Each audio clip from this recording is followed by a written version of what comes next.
मुख्यमंत्री समृद्ध पंचायत राज अभियानाची शेवगाव तालुक्यात यशस्वी अंमलबजावणी केल्याबद्दल तालुक्यातील विद्यमान सरपंच, उपसरपंच, सदस्यासह राष्ट्रवादी काँग्रेस पदाधिकाऱ्यांनी जिल्हा परिषदेचे मुख्य कार्यकारी अधिकारी आनंद भंडारी यांना निवेदन देऊन शेवगावच्या गटविकास अधिकारी सोनल शहा व बीड जिल्ह्याच्या केज येथील गटविकास अधिकारी विठ्ठल नागरगोजे यांच्यावर होत असलेले बिनबुडाचे आरोपांना फेटाळून लावत त्यांचे चांगले काम असल्याचा दावा करण्यात आला आहे।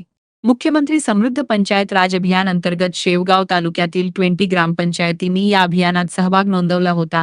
या अभियानामुळे शेवगावच्या गटविकास अधिकारी सोनल शहा यांनी सर्वच ग्रामपंचायतींना मार्गदर्शन करून अंमलबजावणीसाठी मदतही केली होती, परंतु या योजनेमध्ये हस्तक्षेप मात्र केला नव्हता। तरीही काही व्यक्तींनी स्वार्थातून व नाराजीपोटी संबंधित अधिकाऱ्यावर पैशाची मागणी व हस्तक्षेपाचे बिनबुडाचे आरोप करून अधिकाऱ्यांना बदनाम करण्याचा डाव रचल्यामुळे आता राष्ट्रवादी काँग्रेस व तालुक्यातील सरपंच, उपसरपंच सदस्य यांनी अधिकाऱ्यांची पाठीशी खंबीरपणे उभे राहण्याचा निर्णय घेतला आहे।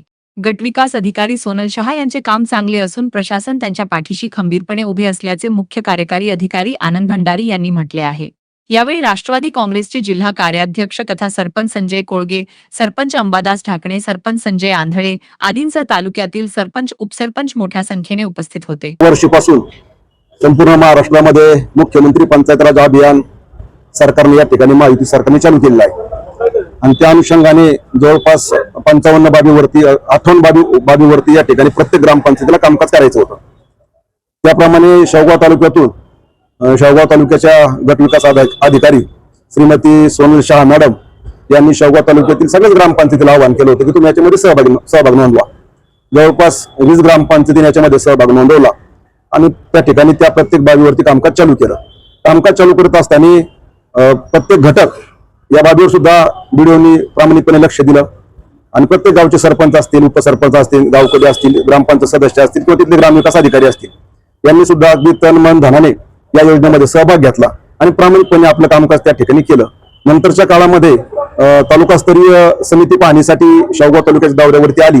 त्यामध्ये बीड जिल्ह्यातील केस तालुक्याचे सन्मान्य गट विकास अधिकारी आदरणीय विठ्ठलराव नागरगोजे साहेब आणि त्यांची संपूर्ण टीम ही तालुक्यामध्ये पाहणी करण्यासाठी आले असताना त्यांनी प्रत्येक गावची या बाबीवरती कामकाज झालं किंवा नाही, दप्तर तपासणी, फील्डवरती जाणं, कामकाज बघणं या बाबी अतिशय पारदर्शीपणे स्वच्छ हाताने त्या ठिकाणी हाताळलेल्या आहेत आणि याच्यामध्ये कुठल्याही प्रकारचा गोंधळ, गडबड किंवा आर्थिक तोडजोड झाली नाही।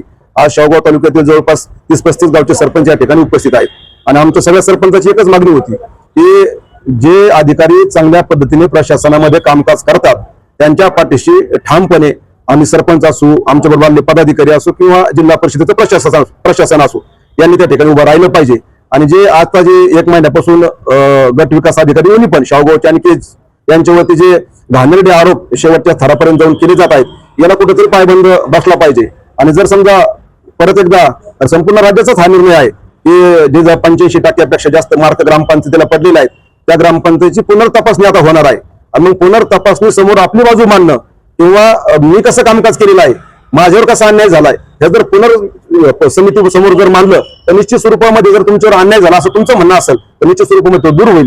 परंतु अशा प्रकारे शासनाचं विडंबन करणं किंवा लोकप्रतिनिधी अधिकाऱ्याचं विडंबन करणं हे निश्चित स्वरूपामध्ये निषेधार्ह आहे। या गोष्टीचा निषेध करण्यासाठी आणि चांगल्या अधिकाऱ्याच्या पाठीमागे शिवून आपली ताकद किंवा प्रशासन म्हणून खंबीरपणे उभं राहिलं पाहिजे याच्यासाठी आम्ही आज शेवगाव तालुक्यातील सर्व सरपंच, उपसरपंच, सदस्य आणि सगळे पदाधिकारी शिवून आम्ही आमचं निवेदन दिलेलं आहे। आता तुम्हाला सगळ्यांना सध्या माहिती आहे की वाघुलीचे माजी त्यांचे पती, त्यांच्या मिसेस त्या ठिकाणी सरपंच आहेत आणि ते उमेश भालसिंग म्हणून त्या ठिकाणी कामकाज पाहत आहेत। त्याच्याबद्दल आपली दुमत नाही, परंतु निश्चित स्वरूपामध्ये त्यांनी कुठेतरी आता स्वतःला आवर घातली पाहिजे की जिथं मुख्यमंत्र्याच्या नावाने हे अभियान चालतंय आणि त्या मुख्यमंत्र्याचा उल्लेख तुम्ही जर रेड्याच्या अंगावरती टाकत असताल आणि त्याला पंचायत राज अभियान म्हणून जर संबोधित असताल तर निश्चित स्वरूपामध्ये राज्यामध्ये तुम्ही भाजपचे पदाधिकारी आहात, मुख्यमंत्री भारतीय जनता पार्टीचे आहात, आम्ही अजितदादा गटाचे आहोत, तर आपल्याला समाजामध्ये लोक नाव ठेवतात।